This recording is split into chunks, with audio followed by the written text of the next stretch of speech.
Good afternoon, everyone. Welcome back. So we're very lucky to have the full room after the lunch. And we're very glad to, in this panel, we're going to cover the South China Sea, the most development in the South China Sea, and how U.S. and China engage in this maritime domain. So before we start, I would like to remind that this conference is live streamed in the ICAS website. I will also have lively Twitter, and you're welcome to join the discussion along the Twitter and following the ICAS. So we're very honored and delighted to have very distinguished fellows who have been working on the South China Sea, some of them for decades and from the different disciplines. You will find their bios in our conference book, sure. So let me start by introducing President Wu. You already heard from his welcome remark this morning. He's the president for the National Institute for South China Sea Studies. Dr. Wu, I understand you have been written substantially on the South China Sea issues, and your institute also covers a very wide range of issues in the South China Sea. Why don't you start give us an overall picture on what is happening now in the South China Sea? Okay, how long? Enjoy. 15? 15 minutes, no more than. Okay, thank you, Dr. Hono. Good afternoon, my friends. Actually, my presentation consists of two parts of it. In the first part, I'm going to look at the current South China Sea situation, analyze some factors that could influence the further development of South China Sea situation.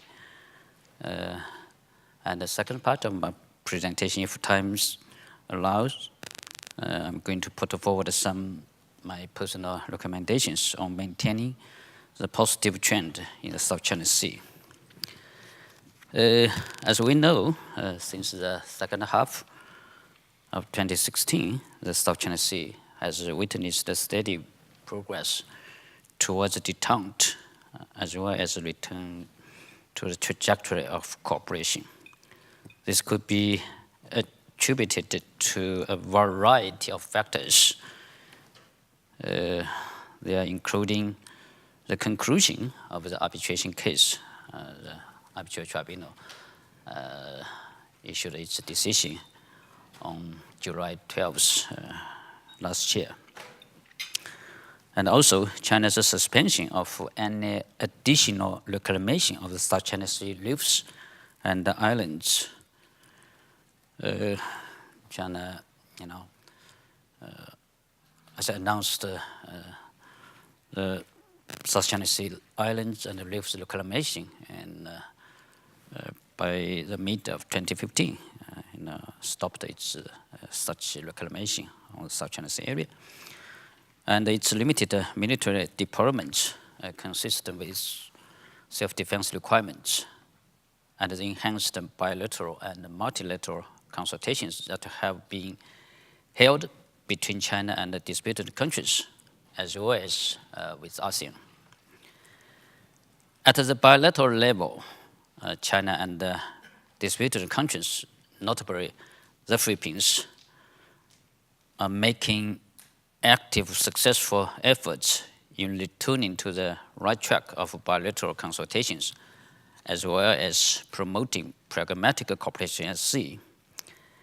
On May 19th this year, China and the Philippines held the first meeting of bilateral consultation mechanism on the South China Sea in Guiyang, the capital city of Guizhou, China.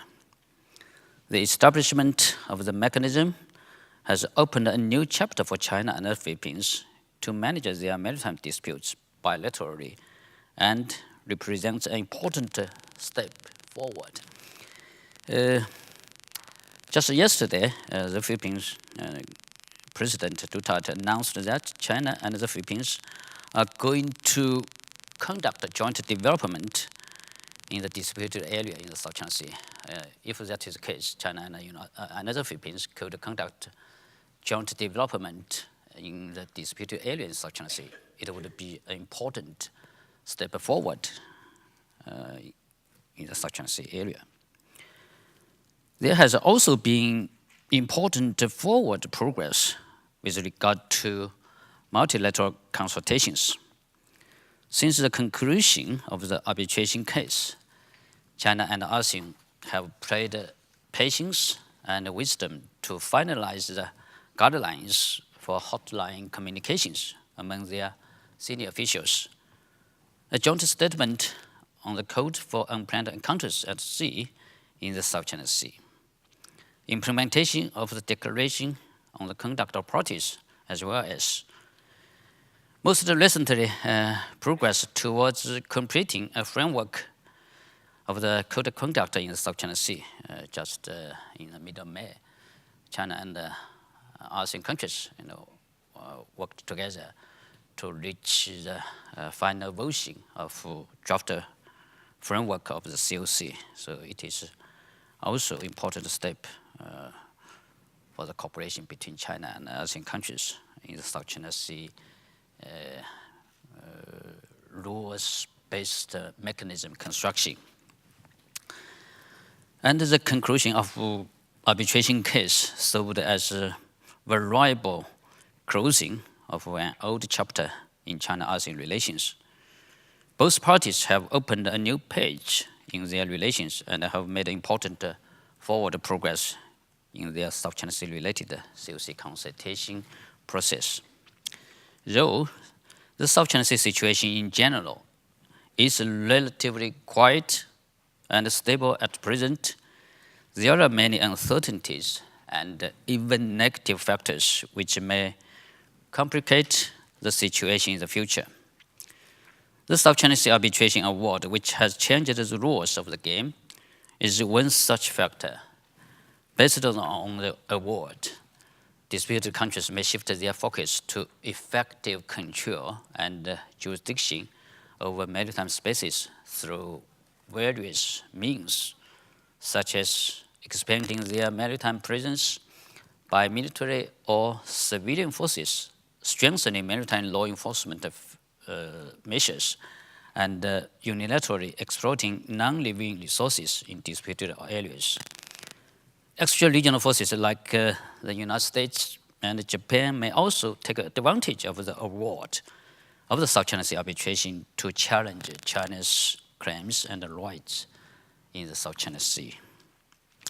Now, I would like to discuss some factors that could influence the further development of the South China Sea situation.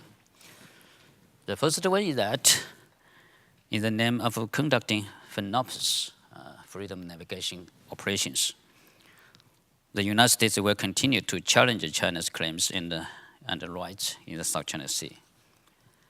On May 25th, the Trump administration conducted its first FNOPS in the South China Sea by sending a missile-guided destroyer within the 12 nautical miles of the Mischief Reef.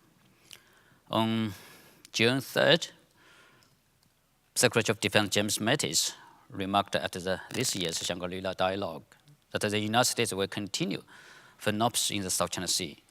In recent days, news has emerged that such operations are planned to be conducted on a very routine and very regular basis. It is foreseeable that the contention between China and the United States over these issues will increase in the future. The second fact is about the US, Japan, and other extra-regional powers continuing to hype up China's militarization in the South China Sea. In the context of China's land reclamation activities and facility deployment on the South China Sea features. To provide public services, China will continue to deploy facilities for civilian purposes based on its security assessment and for self-defense purposes. China will also deploy necessary military assets.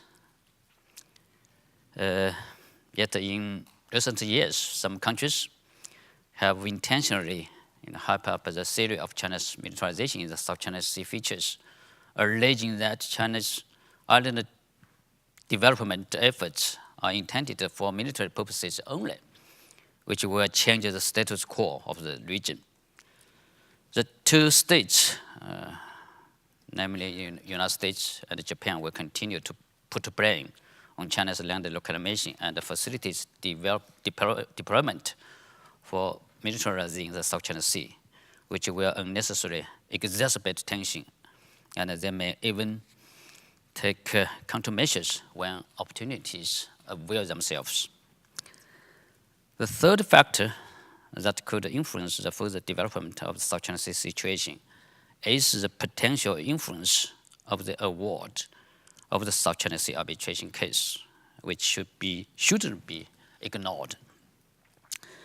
Thanks to a series of timely and effective responses by China in diplomacy and public opinion management, the South China Sea has been witnessing a relatively stable period of calm in the period since award was released since last July.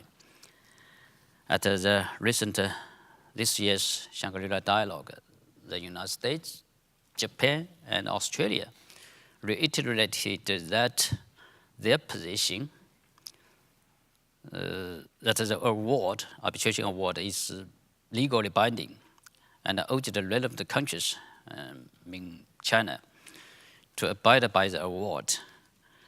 When occasion permits, disputed countries may also make use of the award to deny China's historical rights over living and non-living resources within the U.S. line. If we look at the decision issued by the Arbitral Tribunal last July, it says that there is no legal base for China to claim resources which is falling within the U.S. line, and none of strategy is able to generate, extend maritime zones. So those disputed countries, neighboring South China Sea, may also make a use, which is totally conducive, beneficial to those countries. So they may use of award to deny China's historical rights over non-living and living resources.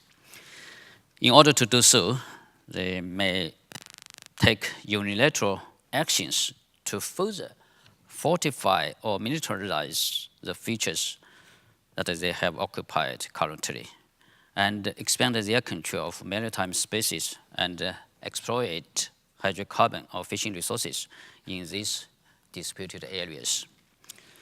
The fourth relates to the COC consultation. Although China and ASEAN have reached a consensus on the draft framework of the COC, with the deepening of the COC consultation process, disputes could crop up over key terms within the COC document as the process reaches its final stage. Hence, it could be more difficult to reach further consensus when even a deadlock may rise. From my perspective, it's difficult for China and ASEAN to reach consensus on the final version of the COC. If ASEAN and China come to the area, which area the perceived COC would apply for, it is difficult for them. And if they come to the nature of the COC, is it, should be having legal binding forces or non-legal binding forces? It's difficult for them to reach consensus. And is it a crisis management mechanism or dispute settlement mechanism? It is also difficult for them to reach consensus. So the hard-earned peace and stability of the South China Sea shouldn't be taken for granted. Regional countries should endeavor to jointly maintain the positive trend in the South China Sea, while extra-regional powers should do their share in not disrupting the virtuous dynamism among littoral countries of the South China Sea. To this end, I would like to make 4 proposals they are my own observations. First, because the South China Sea situation will be affected by the forces of three relationships. They are China-U.S. relationship. The second one is China-ASEAN relationship. The third one is China and other climate states relationship. So I will address those three relationships respectively. The first, China and the United States should establish an effective and integrated mechanism to manage a potential crisis in the South China Sea. Currently, we already had several mechanisms in place, such as notification of major military activities, as well as a military hotline and the rules of behavior for the safety of air and maritime encounters. However, those mechanisms are all voluntary and non-binding. And the new reality is that China and the United States encounters over the U.S. ISR, intelligence, reconnaissance, and surveillance activities in the China's exclusive economic zone has become a new normal.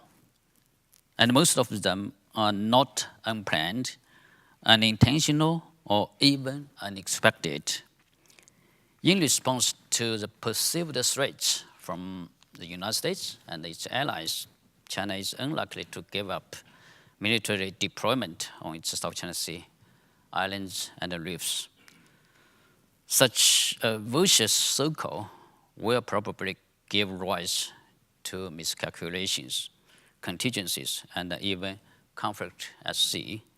Therefore, in line with establishing a new model of a major power relationship, the two sides, China and the United States, should seek to establish an integrated mechanism involving various tracks, such as diplomacy, civilian forces engagement, meal-to-meal discussions, just to name a few, so as to address these potential problems and crises effectively. Second, about the China-ASEAN relationship. China and ASEAN should work together to exclude external interference and speed up the COC consultation and put into place the China-ASEAN track of the dual track approach, which is initiated by China in the year 2014.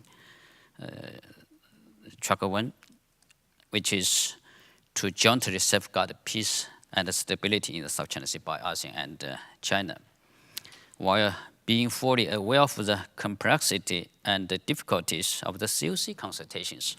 Relevant countries should draw up a feasible timetable and roadmap in achieving the final version of the COC. Meanwhile, China and ASEAN should work on regional crisis management and control mechanism that fully engages and is jointly led by littoral countries of South China Sea, rather than unwisely welcome the interference of external powers. Third, about China and the relevant countries' relations. China and climate countries should exercise self-restraint and avoid unilateral exploration and exploitation of natural resources in disputed area. So now it is a problem if we look at some neighboring countries, what they are doing now. It is a potential crisis between China and other some climate states.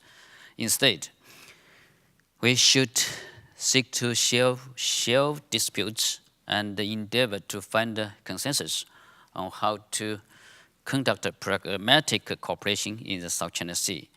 Given the complexity and the sensitivity of the South China Sea issue, it seems neither feasible nor realistic to resolve the disputes in the short term or in the foreseeable future, because the South China Sea is most sensitive and complicated in the world, given the fact that the numbers of the islands involved and the number of countries involved in this dispute. And the multilateral cooperation mechanism among littoral countries of the South China Sea on marine environmental protection and sustainable use of living resources could be one of the options for us to start to work on. Through such a mechanism, we could focus on cooperation in the restoration of the coral reefs, fishing resources, and the biodiversity of the South China Sea, which are also pressing regional issues for us.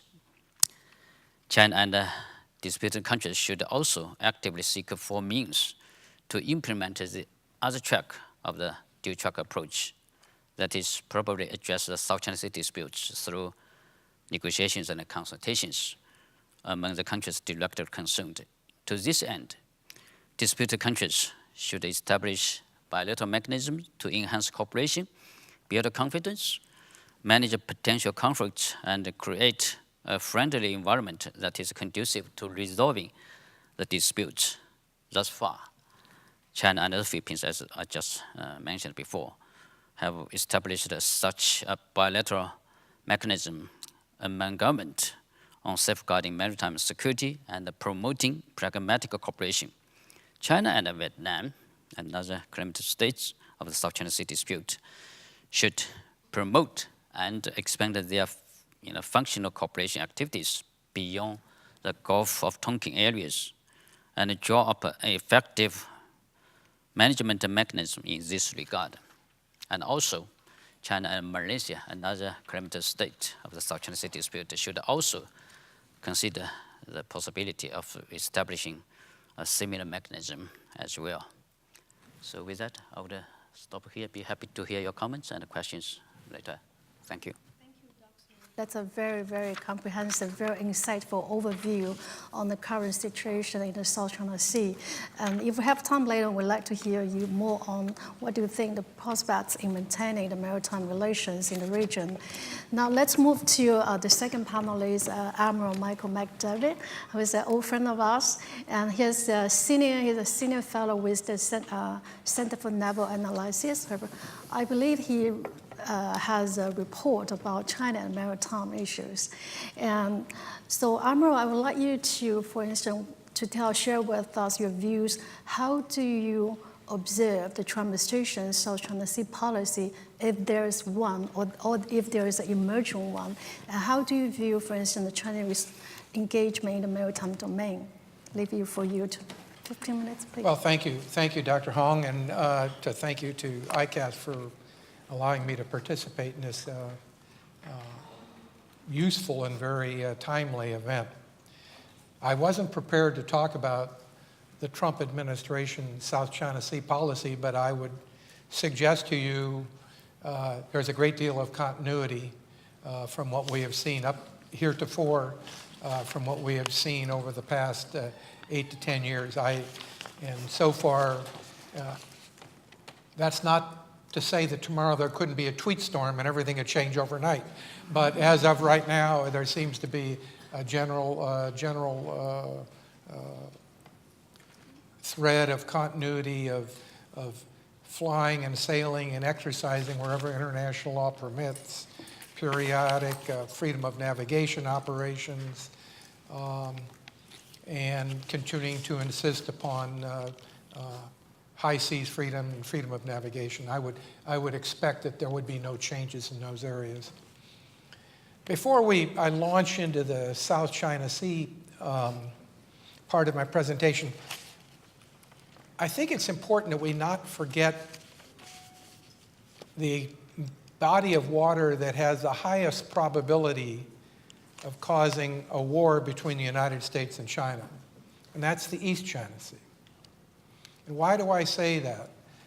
Because U.S.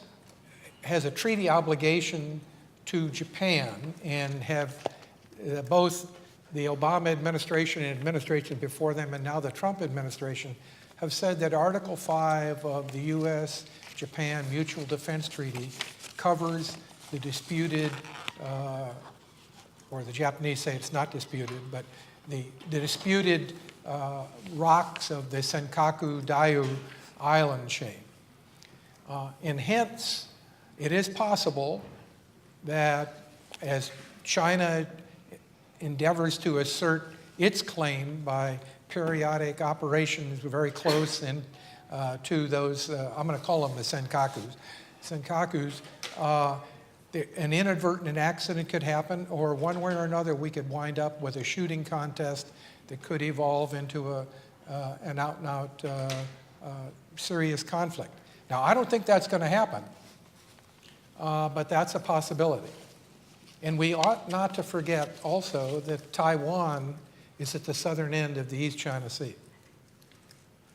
And so, in fact, Taiwan is also in the possibility of conflict. Again, is very low, but nonetheless, you can't rule it out completely. Certainly, China has not ruled it out because it keeps the use of force on the table as a potential alternative.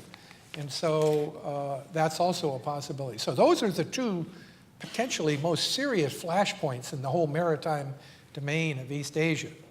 And finally, the East China Sea also happens to be the home waters for Japan, China, Korea, and Taiwan, and the airspace above it. And so you have their ships and airplanes and submarines all operating in that same body of water. Again, so there is the possibility of mishaps, accidents, unidentified submarine contacts that scare one party or another into thinking they're under attack. There's all sorts of problems there in the East China Sea that have tended to be downplayed because of the South China Sea. So, South China Sea. Now, I'm delighted that Beijing's relationships with ASEAN in general and the Philippines in particular have improved, thanks to President Duterte.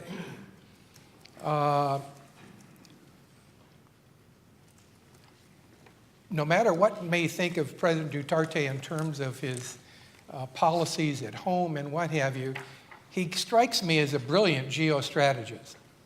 Not only has he managed to have Beijing provide him with a large number of loans, although I don't know how much money has actually been transferred, promises of loans, but he has done that holding the U.S.-Philippine Mutual Defense Treaty in his back pocket. In fact, President Duterte is very reminiscent of during the Cold War when we had small countries who were cleverly able to manipulate the United States and the Soviet Union to their advantage on both cases. In Duterte's case, not only is he manipulating the United States and China, but he's also got the Japanese providing stuff, and the Russians are there too. So this guy is really playing a bad hand very, very well. So, and now, I would challenge the assertion that was made. If you look at the little write-up for this panel, it says that our maritime, U.S.-China maritime relations are at an all-time low. I would say that's not true, at least at the military-to-military basis. And that's about the only piece of the maritime relations that matters here, is we have the Navy-to-Navy relationship is quite strong. Obviously, the PLA Navy is planning again to participate in RIMPAC. We have regular port calls along with U.S. Navy ships in mainland Chinese ports as well as Hong Kong. We have a hotline. In fact, the U.S. Navy's Chief of Naval Operations was talking to the PLA Navy's Chief of Naval Operations just the other day, among other things, about Korea and North Korean submarine issues and what have you. So across the board, it seems to me that, and the ship and aircraft MOUs for unencountered or unexpected encounters, they seem to be being followed very rigorously. Every time I talk to a commanding officer of a U.S. Navy destroyer, I was just in Tokyo last week, and I had a chance to talk to a young man who had just left command of a destroyer, and he said, absolutely, our interactions with the PLA Navy and the South China Sea and East China Sea are very professional. Both sides are using the rules as they should be. And so in that sense, I would say our Navy to Navy or maritime relations are not at an all-time low. There's no doubt about it that they are under some stress in areas that I'll get to in a minute. Now, I agree that freedom of navigation operations are a great annoyance to Beijing. They're not intended to be a great annoyance, but the thing that I think annoys the United States is the fact that Beijing has so far steadfastly refused to countenance acceptance of the award findings, and we heard some of that from Dr. Wu with regard to excessive maritime claims. Now, to me, the root of all evil in the South China Sea, to put it, is the 9-dash line and the historic claims that 9-dash line purports to encompass. Just so everybody understands, that line cuts through the exclusive economic zones of the Philippines and Malaysia and Indonesia and Vietnam. And essentially, this historic right says, as we heard, that China has the right to all the fish and resources in the ocean or in the bottom of the ocean within that line. Well, in effect, if that argument, which the tribunal said had no merit, no legal merit, if China persists in that argument, that means that essentially they're saying we get to take and absorb all of those fish that belong to the Philippines inside that line that are in our exclusive economic zone. Those belong to us. And all of the gas and oil on the bottom of the ocean in Reed Bank that are in the Philippine EZ, those belong to us. And so that, I think, is a problem that is waiting. This is a ticking problem. It's going to continue to go on. I think one of the first things that we've seen, maybe the beginning of a new pushback from ASEAN, was Indonesia just recently decided to name the waters inside its economic zone the North Natuna Sea. And why did they do that? And they're applying to the International Hydrographic Office in Monaco to officially have the North Natuna Sea recognized, because China's 9-dash line cuts through that exclusive economic zone. And so they're trying to, by changing the name, give them one more legal leg up to say that China has no claim to the fish and gas that is in our exclusive economic zone. We've seen Manila has already, years ago, tried to talk about the West Philippine Sea.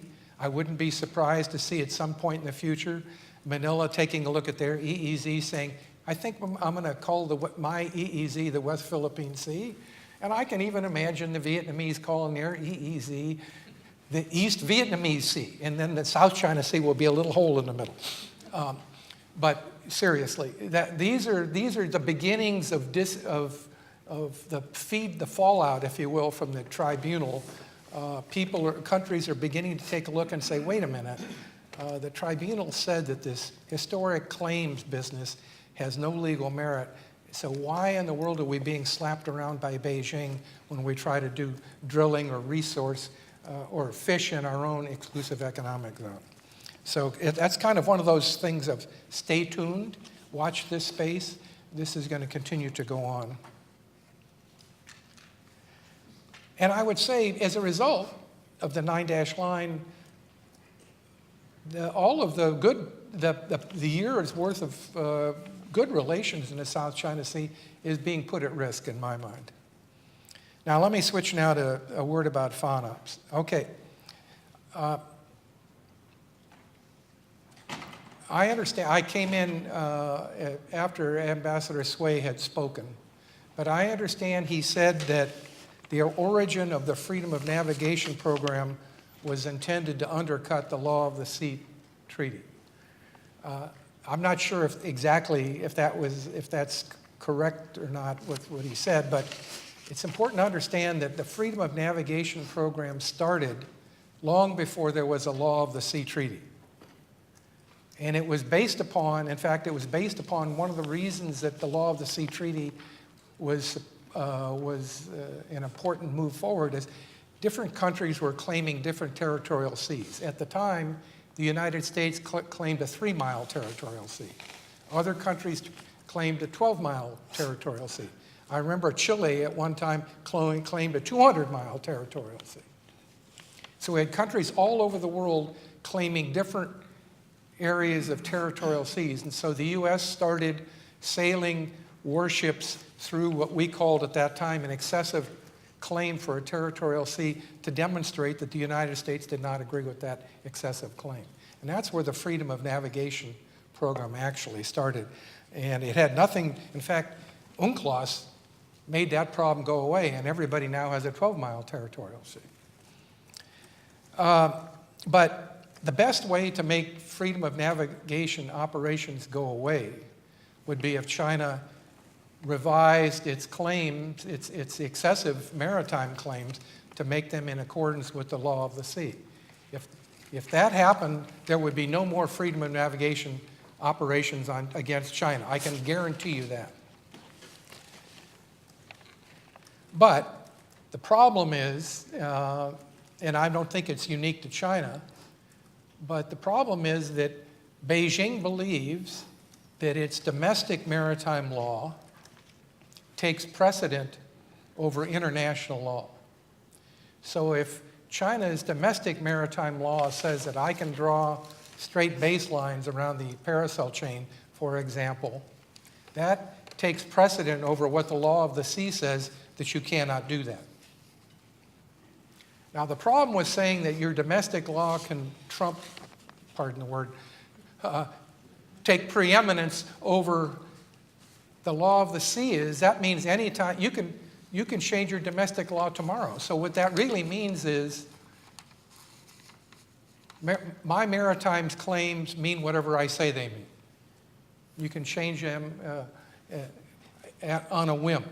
And so unless you bring your domestic maritime claims in line with the law of the sea, you are going to create this dilemma where you're saying domestic legislation overrules law of the sea, and then you're going to create a situation where you'll have a destroyer sail through around the paracel, Triton Island and the paracel, challenging the excessive baseline claim, for example. Mischief Reef is a unique situation. Now, I'm sure everybody in the room does not understand where Mischief Reef is, but it's one of the 7 features that has been turned into a major base. 1 minute. Oh my goodness. Well, I'm getting close here.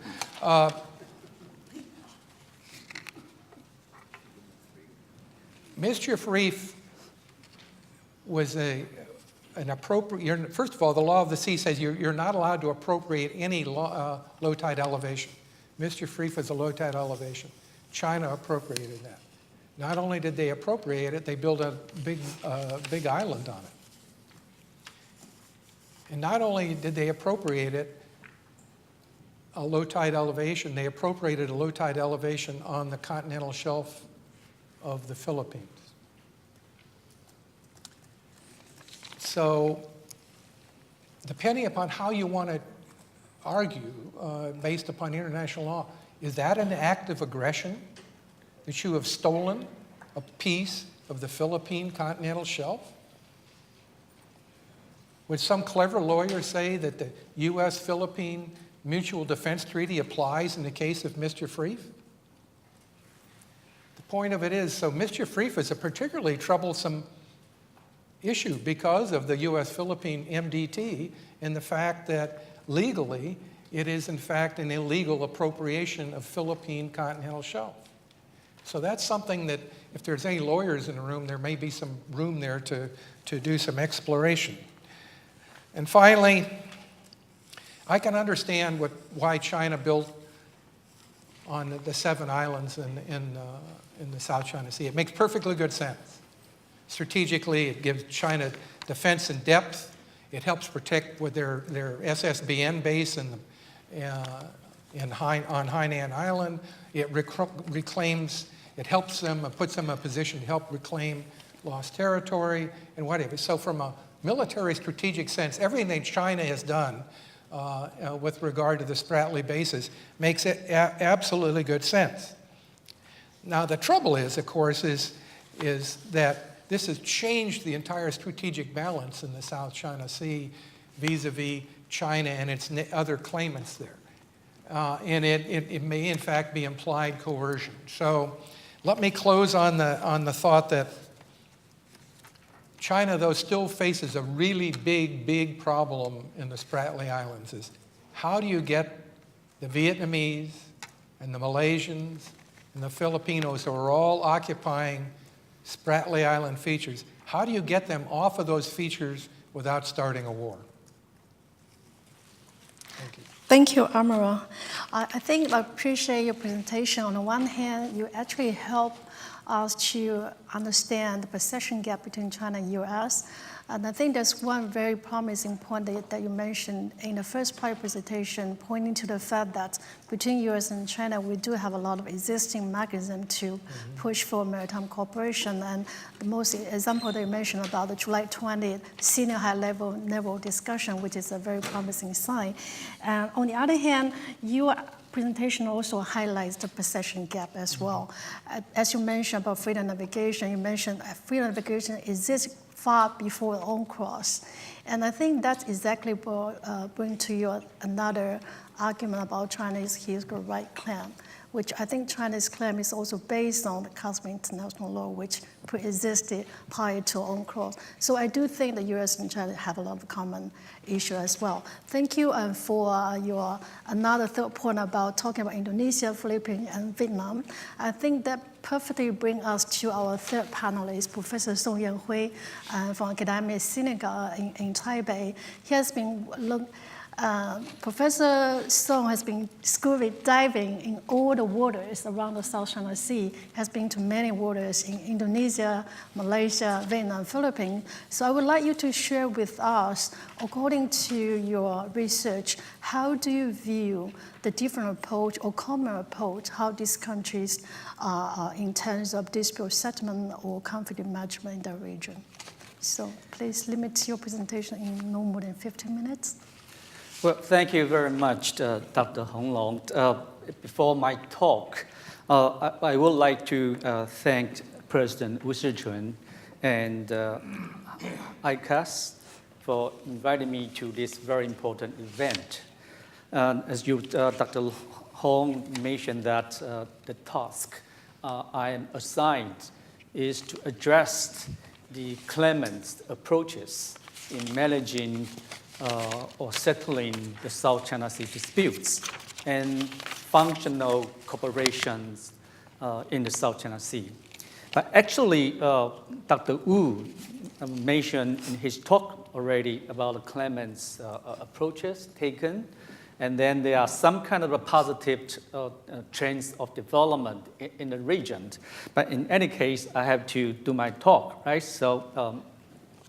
As we all know that the South China Sea is a semi-enclosed sea, which is defined under Article 122 of the 1982 UN Law of the Sea Convention.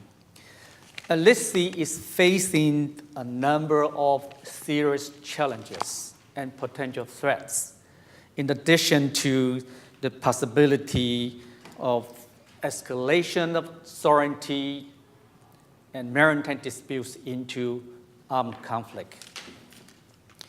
Under Article 123 of the Law of the Sea Convention, the countries that border this semi-enclosed sea are required to cooperate in different areas. As Dr. Wu mentioned that marine scientific research, conservation, and protection of fishery resources, and maybe cooperating with regional organizations as appropriate. So there are a number of obligations under Article 123 of that convention. But now there are 6 claimants in the South China Sea. But China, the Philippines, and Vietnam are the 3 key players. Brunei is considered a silent claimant. However, Brunei is advocating the so-called dual track or 2-track approach in dealing with maritime disputes in the South China Sea. Recent disputes over the development of oil and gas resources between China and Vietnam in the Vanguard Bank area, between China and the Philippines in the Reed Bank areas, and between China and Indonesia in northern Natuna Island area in the South China Sea has the potential to escalate tensions in the South China Sea. So it's very important for these 3 claimants, I'm talking about China, the Philippines, and Vietnam, now probably includes Indonesia, to exercise restraints, to avoid taking action that could complicate or expand the existing disputes. Now, what about Malaysia? Malaysia is another claimant which has been taking a low-profile approach. And this country prefers to take the diplomatic approach ahead of legal approach. As we noticed the debate, discussion at the 49th ASEAN Foreign Ministerial Meeting in last July 2016, also at the 30th ASEAN Summit in April this year. So all of the ASEAN countries agreed and to have full respect of the legal and diplomatic process in managing the South China Sea disputes. But from the perspective of Malaysia, try to put diplomatic approach ahead of the legal approach. And that will come to the discussion Professor Dr. Wu mentioned about the award announced by the tribunal in July last year.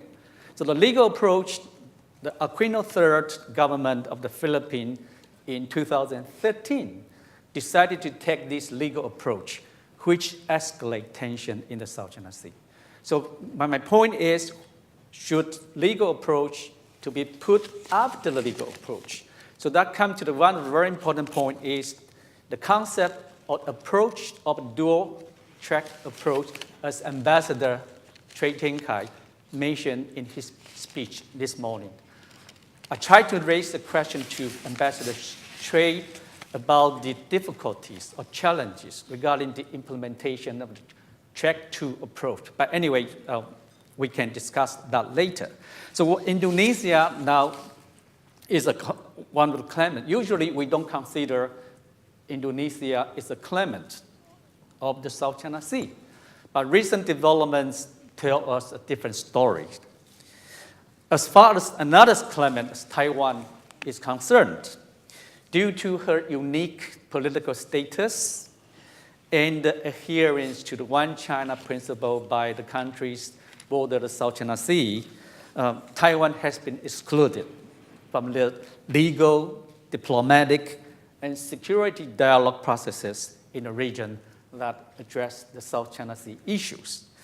The recent developments in the cross-strait relations make it more difficult for Taiwan to play a role in the South China Sea. Cooperation between Taiwan and China is also unlikely under the current Tsai Ing-wen administration. Due to time limitations, please allow me to make 2 arguments. That's my personal arguments in relation to the approaches taken by the claimants and functional cooperation in the South China Sea area. The first one, in my view, the importance of adopting a dual-track approach in managing the South China Sea disputes has been increasingly recognized, in particular by the claimants in the South China Sea. And this positive trend of development, according to my assessment, demonstrate that the dual-track approach or two-track approach work to help maintain peace and stability or lower the escalation of the tension in the South China Sea. And the second point, my argument is the time has come for the countries that border the South China Sea to think about the need and possibility to establish a regional management or cooperation organization, such as the South China Sea Fisheries Management and Conservation Organization, the South China Sea Environment Program, or the South China Sea larger one, the South China Sea Cooperation Organization, just like Shanghai Cooperation Organization, in addition to the idea to establish international marine peace park, maybe to establish marine protected areas in the South China Sea. So those are the things very important. I don't know how much time I have, but let me allow to elaborate. Why did I make that argument? Why did I say so? In addition to the argument, the point made by Ambassador Cui Tiankai and the point raised by Dr. Wu Sichun. Now, first one, both China and the Philippines are taking the similar approaches in managing the South China Sea dispute. From Chinese perspective, they call it the dual-track approach. And this approach requires specific disputes to be peacefully resolved through friendly consultations and negotiation by parties directly concerned. And stability in the South China Sea to be jointly managed by China and ASEAN. This approach is consistent with the requirement to settle disputes by peaceful means, which are mandated in Article 33 of the UN Charter and Article 279 of the 1982 Law of the Sea Convention. Those two articles provide a list of peaceful methods to settle dispute by peaceful means negotiation. Put at the very beginning.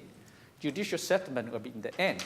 But no matter what, this approach, dual-track approach, in my view, is consistent with that obligation on the UN Charter and the Law of the Sea Convention. What about the Philippines? Philippines is also adopting two-track approach. President Duterte separates the South China Sea issue into two tracks. The contentious issues on one track and non-contentious issues on another track. The contentious issues are the disputes over territorial sovereignty and maritime entitlement and jurisdiction.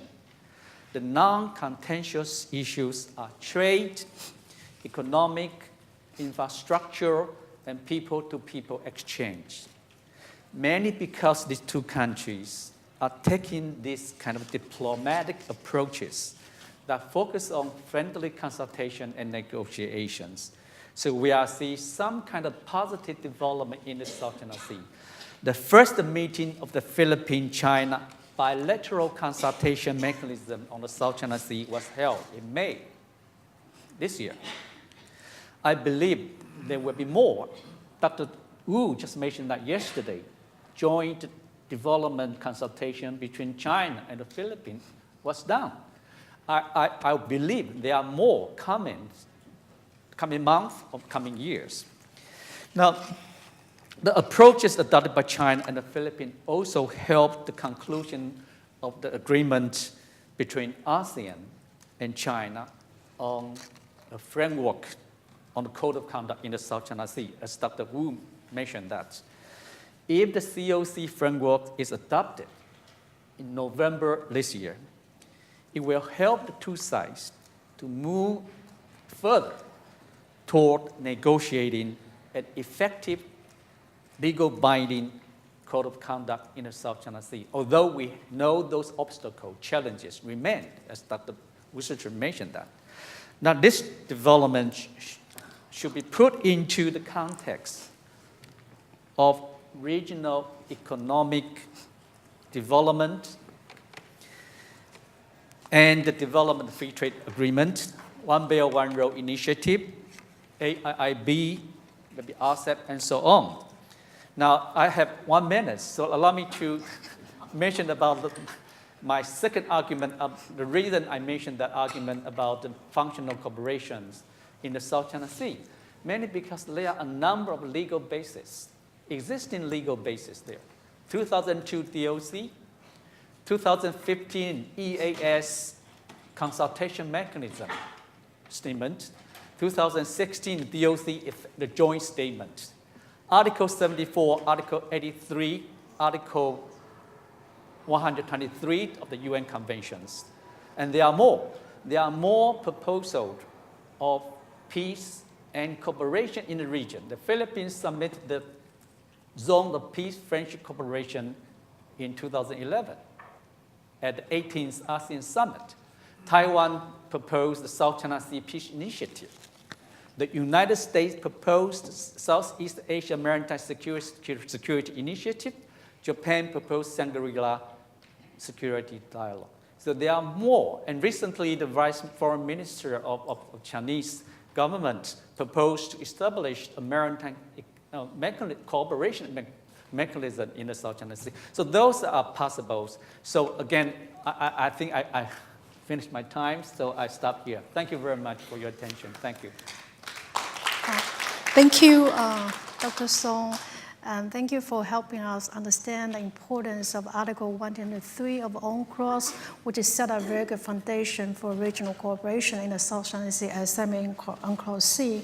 And you also help understand the importance, the right timing of dual-track approach in the South China Sea. And that will bring us to our final speaker, my friend, Mr. Greg Pauling. He's the Director of Asian Maritime Transparency Initiative in CSIS.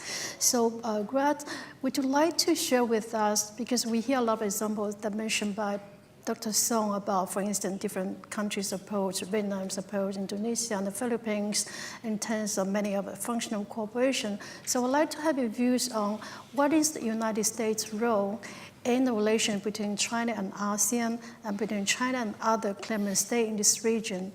Please. First of all, thank you to Dr. Hong and ICAS for inviting me. It's a big topic. I am not a China hand. I'm a Southeast Asianist. It is nice to be able to talk about Southeast Asian countries. I am up here talking about China, which is not necessarily my fit. To start off, it's important for us to recognize that there is no ASEAN or Southeast Asian position in the South China Sea. I know it's trite to throw that out, but we talk about ASEAN as a shorthand because it's simple. But each of these countries have wildly different opinions. They each have a certain degree of agency in decision-making here. We can't pretend that they're pieces on a chessboard. I'm not going to talk about all 10. If anybody wants to hear about what Laos thinks on the South China Sea, ask me in Q&A. I'm going to restrict myself to what I think are the 5 that really matter, which are the 4 claimants. I include Indonesia and do not include Brunei in that. The 4 claimants with any agency here, and Singapore, which, while not a claimant, is a key player in just about any diplomatic format you can think of. To set the stage, we are now just over a year since this arbitral award last July 12th, which was a landmark ruling, and not just because of the diplomatic angle, but landmark in that it really changed the frame of reference in the South China Sea. It has established the acceptable bounds within which, especially the Philippines, but really all of Southeast Asia can act. Most of these claimants are at least nominally democratic nations. They do have to take public opinion into consideration, as we've seen with Duterte over and over. Anything that flies in the face of the ruling is considered dead on arrival, almost universally across Southeast Asia. So even if we talk about setting aside notionally the idea of Chinese compliance, politically within these countries, any deal has to still be sold as falling within the framework set by the arbitral award. The real game changer here for me has been less a change in Chinese actions as it has been the rise and election of Duterte, because he has fundamentally shifted the discussion throughout the region. Duterte, I will differ from Admiral McDevitt here. I do not think that Duterte is intentionally a geostrategic genius. I do not think he's Tito or Mao balancing two great powers. I think he is an accidental genius. Duterte is ideologically anti-American and anti-Western. Duterte is handcuffed by an establishment in the Department of National Defense and the Armed Forces of the Philippines, and in public opinion, that limits how far he can go in that direction. So every time he flings himself toward a Russo-Sino angle, he gets dragged back by his own institutions. It is a play that we are seeing in Washington to a degree here. Duterte has rammed up time and again against the kind of invisible barriers of what is acceptable in the Philippines, and then been walked back. How many people in the room would like to be accidental geniuses? Look, so if you were to take people like Defense Secretary Delfin Lorenzana and the current Chief of Staff of the AFP, General Eduardo Año, out of the picture in the Philippines, and I know they're not household names here in Washington, you take them out, Duterte is not the Duterte that we've come to know over the last year, because there is no swing back every time he says something crazy. He just says something crazy and then stays out there. They're the ones that drag him back to a modicum of sanity on these things. I was in Manila on his October trip last year when he went to Beijing and made his big statement about separation from Washington. And it took, I think, 3 hours before his economic team, who was on the ground with him in Beijing, had issued press statements saying he didn't mean it on the economic side. Lorenzana, the defense secretary, was not with him. He made a statement to the press that I heard about this on the news just like you did. By the time Duterte landed at Ninoy Aquino Airport a day and a half later, you had already had a number of senators, including from his own party, issuing public statements threatening impeachment, and he was forced on the tarmac to walk this back. So he does not balance the U.S. and China by choice. He balances by necessity. All of that said, he has clearly changed the discussion on the South China Sea, and he has opened a window of opportunity that Beijing has very adroitly seized, in which outside players, the U.S., Japan, Australia, have in a sense been sidelined. Other countries in Southeast Asia, like Singapore and the Vietnamese, who would like to have taken a stronger position on the arbitral award, were kneecapped. I mean, they cannot be seen as taking a stronger position than the claimant who brought the case. These countries are also deeply skeptical of the current Chinese charm offensive, and yet they do not want to be cast in the role of spoilers, and therefore even if they are skeptical or cynical, they have to go along with things like the framework COC negotiations, precisely because Manila is doing it. Now, Manila also has the added benefit of being the ASEAN chair this year, which means they get to set agendas, and they get to frame the discussion on things like the ASEAN meetings. It's being held in Manila, after all. They get to dominate the news cycle. The Chinese charm offensive, I think the real question here is this real and is it sustainable? Or is it just window dressing to avoid blowback from the ruling?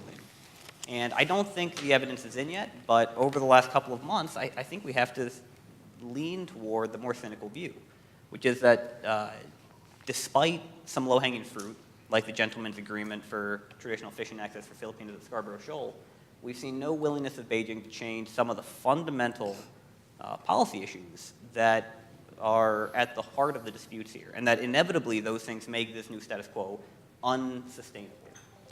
We did hear Duterte talk about this week joint development. However, Duterte talked about joint development in the frame of a commercial deal. He raised the Malampaya gas field, which provides the majority of electricity for Luzon, as the example. The Malampaya gas field is 90% owned and developed by Shell, but under Philippine law. So unless CNOOC or another Chinese corporation is willing to enter a commercial agreement under Philippine law to jointly develop gas at Reed Bank, when Foreign Minister Wang Yi, who is in Manila right now, talks about joint development, he is not talking about the same joint development that Filipinos are when they talk about joint development. We just saw that this week. The Vietnamese have now canceled the contract is still alive, but they have told Repsol, which is a Spanish company that owns Talisman Energy, which owns the rights to a gas block 136 at the southern end of the Nine Dash Line, to stand down from drilling work they've been doing. Repsol's been out there for a month. They have invested about $300 million into this test well. They know there's commercially viable gas, and yet the Chinese issued a perhaps explicit, certainly implicit threat of the use of force against Vietnam, and the Vietnamese have now stood down, which sends a message to the Philippines and the rest of the region that while fisheries and perhaps environmental cooperation, which are the low-hanging fruit here, while those might be on the table, the fundamental issues of sovereign rights to the seabed and things like that, those are not up for discussion. Despite whatever diplomatic niceties might be going on over the last year, fundamentally, this is the same South China Sea it was a year ago. And that is the South China Sea in which China has every intent to establish dominance throughout the Nine Dash Line, meaning economic dominance as well as military. And for the Southeast Asians, there are ways you can sell some of that. And we keep coming back to fisheries precisely because it's the only idea anybody has. Fish move. Article 123 of UNCLOS allows you a way to thread the needle there. But all of the other stuff, the other 14 points that were in the Philippine arbitration case, those are all hanging out there. That can has been kicked down the road. And nobody's willing to talk about it because they know that there is no compromise on the horizon on any of this. That leads me, I guess, to, well, that kind of answers my rhetorical question, which was going to be, is the current COC framework process real? Is there really a light at the end of this tunnel, or is this more of the same that we've been talking about for 15 years? And I unabashedly come down on the side of no. No, there is nothing here. This is an exercise in time wasting. Everybody who has seen a draft of this secret agreement universally says that it has virtually no words that do not appear in some other ASEAN-China document over the last 15 years. It is basically a copy and paste job from the 2002 Declaration of Conduct, the 2013 guidelines for implementation of that document, and a few joint statements since. So what we are going to see probably next month when the foreign ministers meet on the sidelines of the ASEAN Regional Forum, they will presumably release a draft that will be signed off on in November by the leaders, is going to be a checklist of how countries should pursue peaceful resolution and talk, negotiate with each other, and things should be done on the basis of consensus. There might be a couple things in there like cues, which still only applies to Navy ships, keep in mind, not Coast Guard, to make it seem like this is new. But there will be no discussion of where this applies, which is something that Dr. Wu raised. For the Chinese, it applies throughout the Nine Dash Line. For the Southeast Asians, that is universally a non-starter. There will be no discussion of is it legally binding, and if so, how does one implement it? There will be no discussion of the mechanics of joint development or joint conservation or how law enforcement is supposed to cooperate. None of the things that will actually put meat on the bones here. Southeast Asian governments know this. The US government, the Chinese government know this. The problem is going to be that Southeast Asian publics do not know this. Universally, when you read the press, whether it's in Kuala Lumpur or Manila or even Hanoi, they talk about a code of conduct. And there has been a very false optimism generated that next month there's going to be some kind of game-changing document presented to the world that is going to shift the narrative in the South China Sea and put us on a new glide path to peaceful resolution. And when that doesn't happen, there is going to be a snapback in places like the Philippines. So while I agree that we do have a spectrum here within ASEAN of countries who are, let's say, more conciliatory and trusting of Beijing and those who are less, and the Philippines is currently on that more conciliatory side, it is not in the same camp as, say, Malaysia, which pretty universally either doesn't care about this issue if you're the government or is not aware of it if you're the public. Duterte is riding on a wave of popular discontent on this issue that's being drowned out by his overwhelming popularity on other issues. But he has been given just enough rope to hang himself. And if the narrative, as it became for, say, Gloria Macapagal Arroyo a decade ago, becomes Duterte went to Beijing hat in hand and he got nothing. He got burned. And now the Chinese are insisting on our gas at Reed Bank. The public uproar is going to be great. It's going to be enormous, and Duterte is not a man invested in this issue. He doesn't care. He is a man who hates being seen as weak. If he feels that he's been burned by Beijing, he might very well become a more anti-China president than Aquino was. And Beijing knows this, which is why Chinese officials talk about Duterte like they have a tiger by the tail, because they do. They cannot give him what they've promised. And yet sooner or later, they're going to have to pull back the curtain here. Now, I said in the middle you have countries like Indonesia and Singapore, who are not quite as skeptical of China's intentions as the Vietnamese, but they're certainly a lot more skeptical than we've seen from Kuala Lumpur and from Duterte himself. Indonesia, I think, is playing an interesting game here, where you have a large number of government officials, including the president himself, who isn't particularly invested in this issue. They have bigger concerns related to development, infrastructure investment, and they would much rather not talk about this. However, you have some very important members of the administration, including the current Chief of Staff of the Armed Forces, the Fisheries Minister, who is still the most popular member of the cabinet, and the Coordinating Minister for Maritime Affairs, who do care about this and have the ear and the trust of the president. So even if this isn't Jacoby's issue, when they come into his office and talk about things like we should really name our EEZ the North and Tuna Sea, they tend to get the sign-off more often than not. It's not the same kind of investment you have on decision-making in Hanoi or Manila, but it ensures that the Indonesians are not really bending with the wind here in the way other countries are. Now, I should say, when there are concerted efforts to lobby Jacoby the other way, it tends to work. So in the wake of the Arbitral Award, all reports are that Jacoby personally intervened to squash an Indonesian statement of support for the Philippines. The Office of Maritime Affairs had written a statement calling on Chinese compliance, and they had gone on the record a month earlier saying this statement would happen. So it was on the public record, and yet when it got to Jacoby's desk, he killed it. But 9 times out of 10, he leans toward nationalism, both economic and otherwise, which means on these issues, cracking down on Chinese fishing in the North Tuna Sea, it's a home run for him. He's going to continue to take a strong stance. The last that I want to talk about is Vietnam, because it is often hard to read the policy debate in Hanoi, even in Hanoi, certainly here in Washington. It is not a nation with a free press. We generally only find out the things that the leadership wants us to find out. But it's quite obvious that over the last year, Vietnam has been willing to play ball, but remains convinced that this is only a temporary détente with China. Time and again, every time we've seen a Vietnamese senior official go to Beijing or vice versa, it has been coupled very publicly with a senior visit either to Washington or to Tokyo, or vice versa. A year ago, when we had President Xi visit Hanoi, and it was supposed to be a very big deal for President Xi and for the Vietnamese Communist Party, the day he left, Gen Nakatani, the then Japanese defense minister, lands. We have, at the same time that Prime Minister Phuc is heading to Beijing, we have a visit by senior defense officials here to Washington. This goes on and on. The Vietnamese are sending a signal both ways that they're hedging their bets. I already talked about this rollback of their decision to greenlight oil and gas exploration in Block 136 on Vanguard Bank. But the fact that they even went ahead with it over the very explicit objections of General Fan Changlong when he was in Hanoi was meant to send a signal to the Chinese that we are not the Philippines, and you can push, and we're willing to talk, and we're willing to give dialogue its chance, but we're not fooled. And I think that's going to continue to be the modus vivendi in Vietnam for the foreseeable future. They are deeply distrustful, almost as a matter of national narrative, of anything that comes out of Beijing.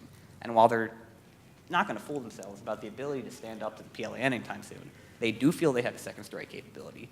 They feel like they have leverage, at least more than any of the other Southeast Asians, and they're not going to be willing to roll over for things like a COC that they think are a waste of their time. I'll wrap it up there. Thank you, Greg. That's very timely. And I think the presentation has successfully presented to us how complex the South China Sea is by using Mr. Duterte as one particular example of among many factors like geopolitics, legal interpretation, resource, and now we have this politician who also plays a key role as something you call accidental gene, if I didn't misunderstand your phrase. Now I would like to open the floor for Q&A. So I would like to collect 3 questions in a row, and then please identify yourself and specify who you want to address the question to. Susan Lawrence. Microphone.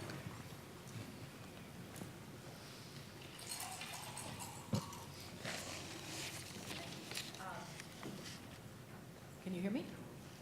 Okay. I'm Susan Lawrence with the Congressional Research Service. I had a question for Professor Wu. As I understand it, China's interpretation of UNCLOS is that U.S. military activities within China's exclusive economic zone would require Chinese acquiescence, and that's the basis for an objection to FONOPs within China's EEZ.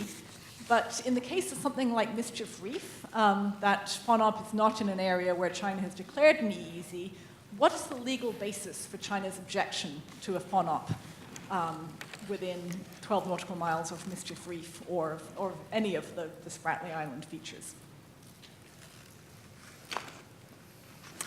There's a question here. Microphone, speed it up.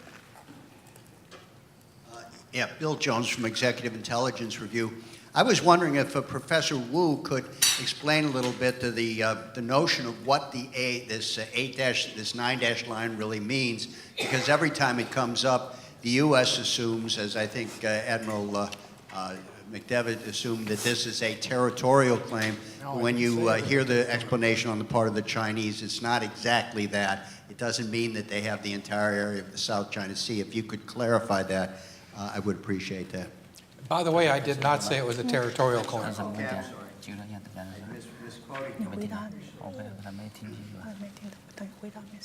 I think there's another question over there, that gentleman over there. Ken Meyercourt, lifetime student of international affairs, now retired. It seems a little presumptuous of the United States to lecture China on the law of the sea when we refused to ratify the convention, to show our good faith and our willingness to abide by the convention. Do you think it would be beneficial if we relinquish the EEZs that we claim around what would be defined as rocks in the Pacific, like Palmyra, Johnson, Baker, Howland, Wake? Dr. Wu, do you want to start by answering the latest question, why China objects to military activities in the EEZ and also particularly related to the mischief? And then maybe Admiral can address the question later. And, what's your question? 9- line, the meaning? What is the significance? What is it, I mean, in terms of the Chinese? Okay. Let me address your Bill's question first and then Susan's question later. If we look at the statement issued by Chinese government soon after the last year's July 12th, decision made by the Arbitral Tribunal, in this statement, if we look at the Article 3, it says that China has sovereignty over all 4 island groups, named Dongsha, Xisha, Zhongsha, and Nansha. That's the first. The second, those 4 island groups have internal waters, territorial sea, contiguous zone. Third, those islands have EEZ and a continental shelf. The fourth, China enjoys historical rights in the South China Sea. So those requirements or demands or claims should be viewed as what China, claims, sovereignty, territorial sovereignty or maritime interests in the South China Sea within the 9- line. So that could be viewed as my response to Michael. You just mentioned the 9- line. To the question of Susan, you just raised. What is the legal base of the mischief reef? China refuses U.S. warships to enter in the nearby water. As we know, China declares the baseline in the parasol Xisha Island in 1996, but China has not yet announced the baseline in the Spratly area. So, if China would be able to announce the baseline in the Spratly area, I think the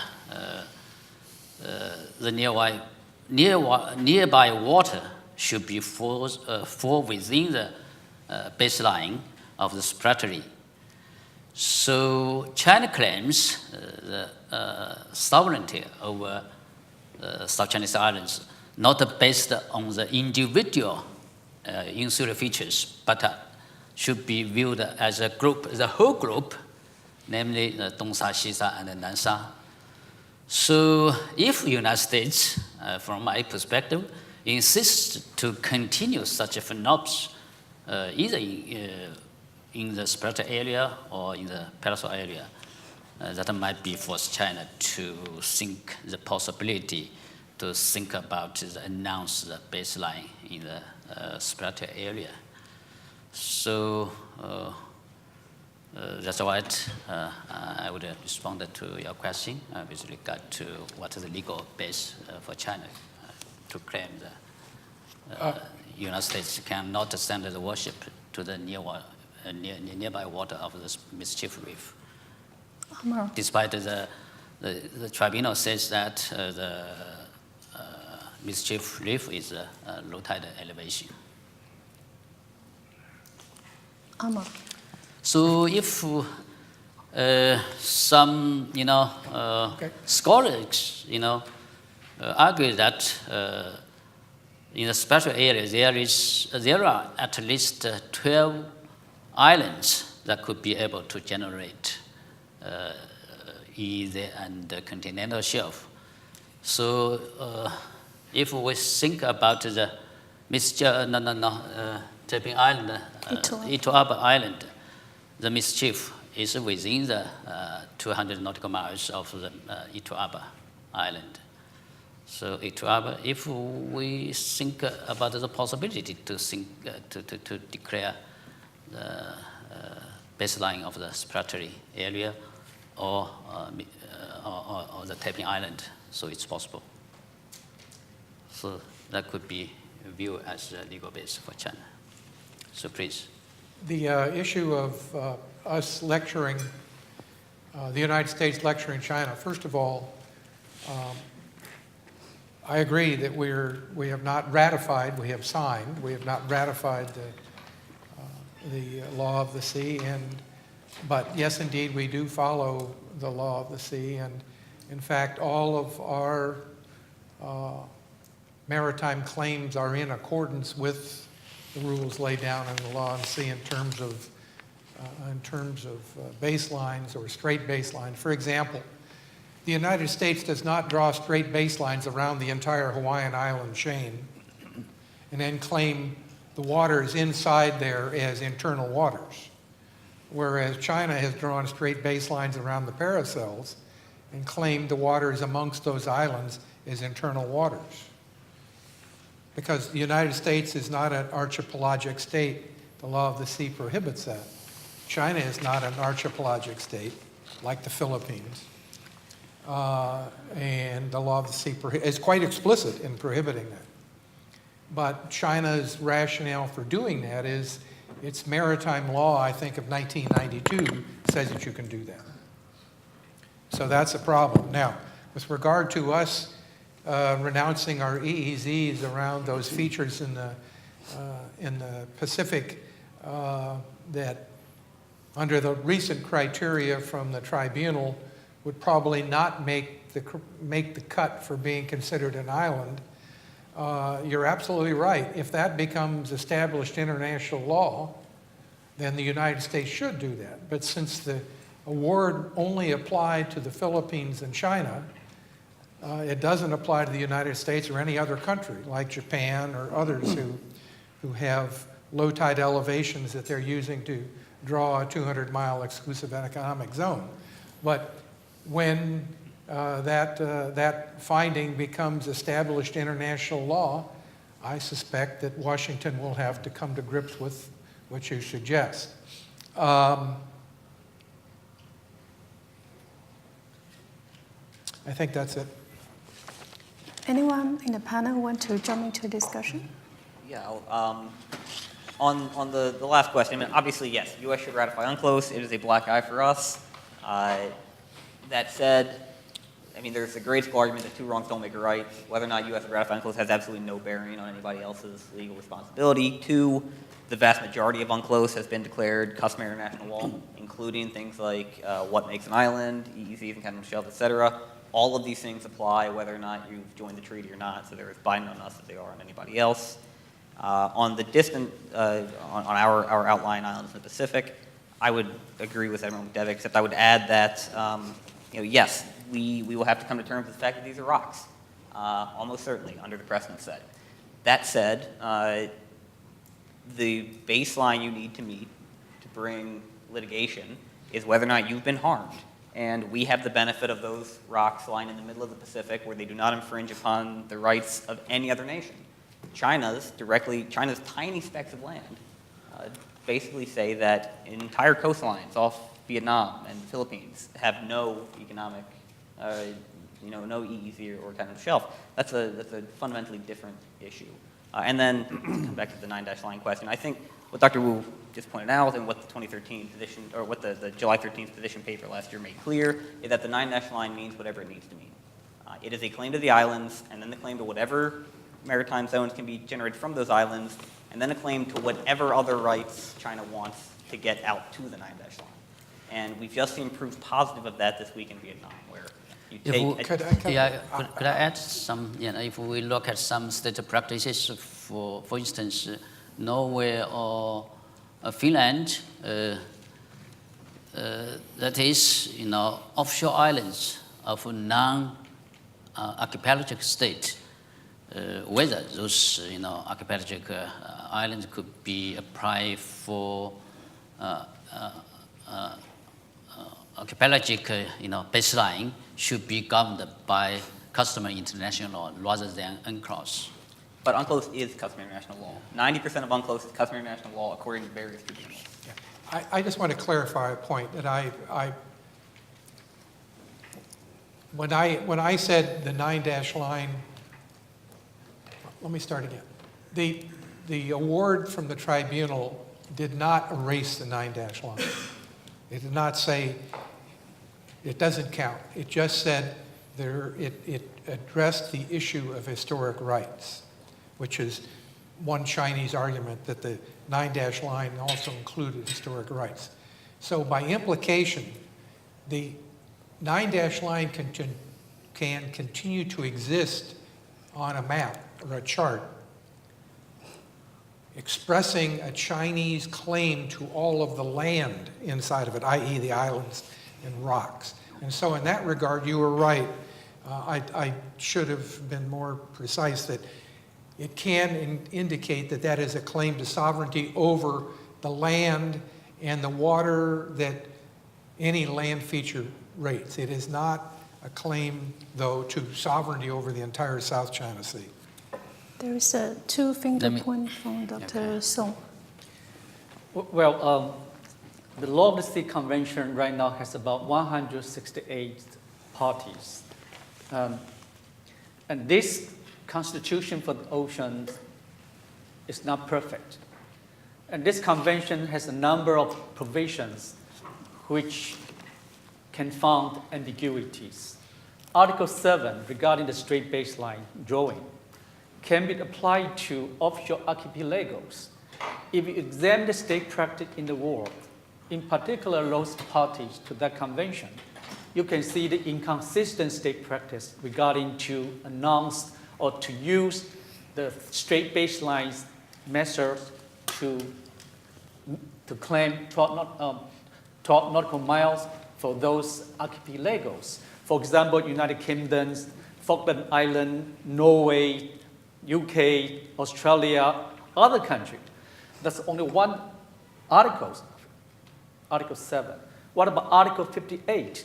If you look at the parties in that exclusive economic zone, also they have kind of disputes regarding military activities. Some parties to that convention argue that, no, you are not allowed to conduct military activity within our exclusive economic zones.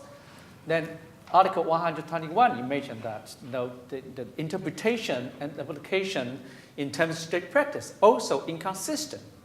The arbitral tribunal did not spend time, did not make any efforts to discuss, to examine state practice regarding the interpretation and application of Article 121. In June this year, Shangri-La Security Dialogue, French, American, Australian, and Japanese defense ministers argued that the tribunal, the arbitral award is binding. But if you look at the Article 121, French government established 200 nautical miles EEZ surrounding Clipperton, thus located in Eastern Pacific Ocean. Can we consider that as a rock or an island? What about Australia? Hearst Island, McDonald Island. Again, it's a volcanic rock. No human being living there. No fresh water. But the Australian government claimed 200 nautical miles. In addition to that, extending to 350 nautical miles of outer continental shelf. What about other countries? Japan, we just mentioned that. So I'm trying to point out Article 7, Article 58, Article 121, maybe Article 298, and a number of articles are not clear regarding state practice. So China is trying to apply that, Article 7, in the Paracel Islands.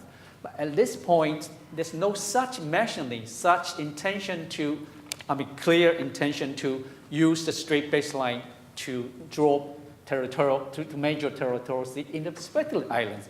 And if that's the case, why the arbitral tribunal say that hypothetical question arguing that China is going to draw that kind of strait baseline surrounding respective islands? So this arbitration case has a lot of problems, but I'm not going to talk more about that.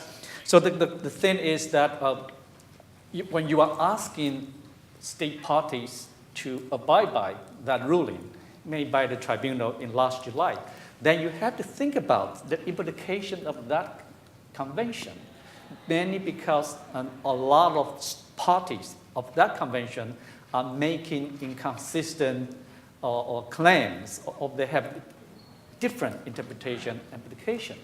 So maybe we can discuss more when. See, this is what happens when you talk about the South China Sea. You immediately get dragged down into what I would call inside baseball details of the law of the sea, and everybody in the audience goes. So let's move from UNCLOS. I think we have either a final question or two questions from that table before we rush up this panel. Thank you. I think the very interesting about the what we're talking about the South China Sea issues is, I think, the complex issues.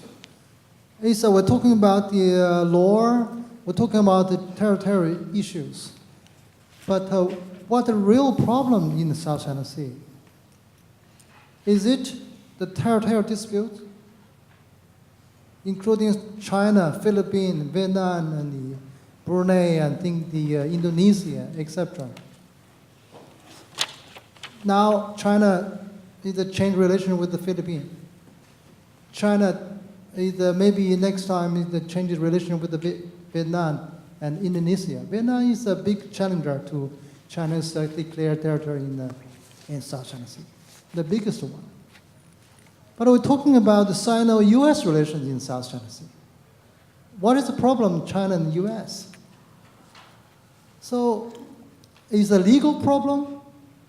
Is it a geopolitical problem or military problem? So I just get some news that the President Trump is accept the proposal that allow the PECAM to get more permission to operate in the South China Sea. My question is going to the Admiral. I said, what is meaning about the Pentagon or PECAM get more rights to launch more operation in South China Sea? What is meaning? Is for the free of navigation or response for the alliance, just Philippines? Because in South China Sea, logically, one of the American alliance is Philippines. According to the freedom of navigation, that means the U.S. warships can go anywhere, including China, including EEZ of Vietnam, including VEC of Indonesia, or the whole of China Sea. I'm not sure. What is the meaning of the new proposal for that? Give the more rights to the PICAM. I'm not sure you get some information for that or not. I think the President Trump just get the permission for the U.S. Navy for get more, maybe more frequent the operation. I mean, the freedom of navigation operation in South China Sea. Thank you. Professor, could you make your question short? Very short, please. One sentence. Not going to raise any question to the final part. I'd just like to offer a very humble contribution to our debate here, because everyone noticed that we have two sets of discussion. One especially led by Mike. You focus more on the final war, arbitral tribunals, final war, which stick on to whether you like to implement it or not. It has become a legal challenge for regional countries. But while Dr. Wu and Dr. Song move beyond this legal challenge and thinking through diplomatic way.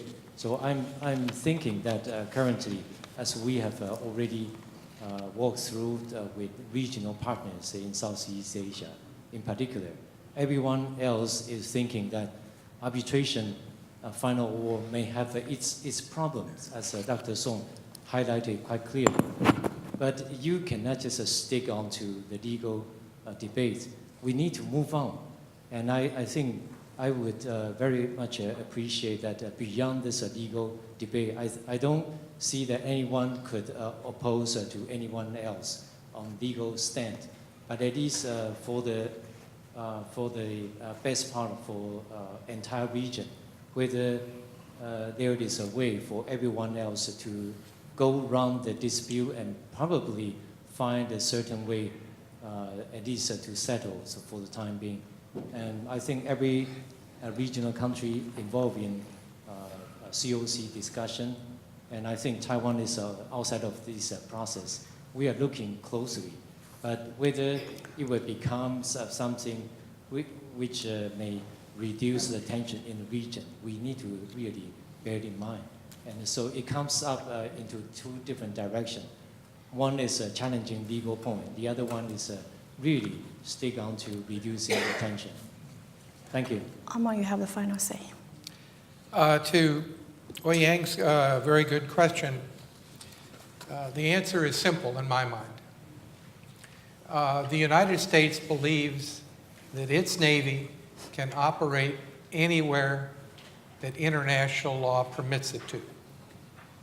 So it could be and we in the United States Navy believes that the law of the sea permits military operations, peaceful military operations, in the exclusive economic zone of other countries. The United States also believes that the PLA Navy has the right to operate anywhere that international law permits, and that the Russian Navy has the right to operate anywhere that international law permits, et cetera, et cetera, et cetera. So this is not an exclusive thing that the United States says only we can do. We just believe that international law permits navies, and since that's a topic, the navies to operate in certain areas, innocent passage, military ops and EEZs, et cetera, et cetera. So your Navy exercises those rights when it passes through the Aleutians without asking for permission, or when it goes into the exclusive economic zone around Guam without asking permission. Does the United States complain about that? No. And so this is something we believe that every Navy in the world has the right to do. Thank you. Another finger, one sentence, please. If you get a chance to read Bill Hayton's article recently about compliance of the arbitral award, if you have not read it, I recommend you to read it. Now look at the 9-dash line. Right now, according to my observation, Chinese government has been trying to lower the approach, not to use 9-dash line, actually trying to use broken lines, something like that. So it's and then if you look at this Scarborough Shoal, the traditional fishing rights are given to certain the claimants in the region. And if you look at the oil and gas development, China is exercising restraint.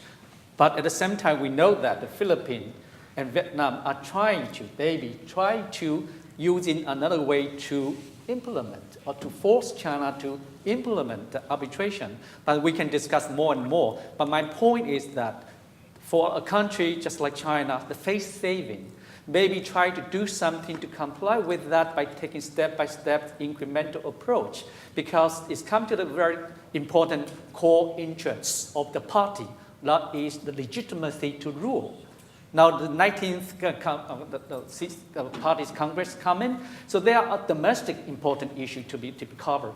But China is trying to abide by the international law of the sea, especially law of the sea, 1982 law of the sea convention and the ruling. But this ruling has a lot of problems because I have studied this arbitration case since 2013. We can debate more, but time is kind of limited, so let me stop here. I think you have 2 fingers. Thank you all. I think I really need to close up this panel. Oh, I was going to. No, go ahead. You're saying goodbye. That's good. Okay. So I think everyone raising their hand. Do you want to wrap up? I will give like 1 more minute. Okay, start for me. Yes. Okay, let me make clear once again about China claims within the 9-dash line. Number 1, China claims sovereignty over our 4 island groups. With regard to maritime jurisdiction, it depends on the negotiation of demarcation between China and other neighboring countries. If we talk about the CSIS Islands area, it depends, because China has already announced the baseline in the CSIS area. It depends on the negotiation on demarcation between China and Vietnam. If we talk about the maritime zones in the special area, once China would be able to announce the baseline in the Nansha area, the outer limits of the maritime zones in the Nansha area depends on negotiation on demarcation between China and the neighboring countries, Vietnam, the Philippines, even Brunei and Indonesia and Malaysia. So that's what I would like to add. The reason I made a big issue of the 9-dash line potentially causing problems in the future is because of the infringement on the exclusive economic zone of the countries. If you're a Filipino or a Vietnamese or an Indonesian or a Malaysian, it looks like China is trying to steal your fish. It's trying to steal your gas and steal your oil, because it's cutting off a huge chunk of the exclusive economic zone that the reason they call it an exclusive economic zone is it exclusively belongs to the government of the Philippines, for example. And so even if you're talking about a co-production deal, if the basis of the deal is Chinese sovereignty, that's different than the basis of the deal being business or a financial investment. And it just strikes everybody as if China is trying to steal other countries' resources. Greg, you want to have a final say? Yeah, I was just going to make an unfair interjection on Yann-huei's point. AMTI this afternoon posted a podcast with Bill Hayton in which he says that this week's intervention off the coast of Vietnam proves that he was wrong. China has no interest in coming into compliance with the ruling. This is a very fantastic discussion, and please join me in thanking our 4 panelists. Thank you. All right, ladies and gentlemen, this concludes our 3rd panel. We're going a little bit over time, but we are going to take a much-needed coffee break. So fuel up, get your caffeine, and we will be having a lively discussion with panel 4 on economic and trade relations with China.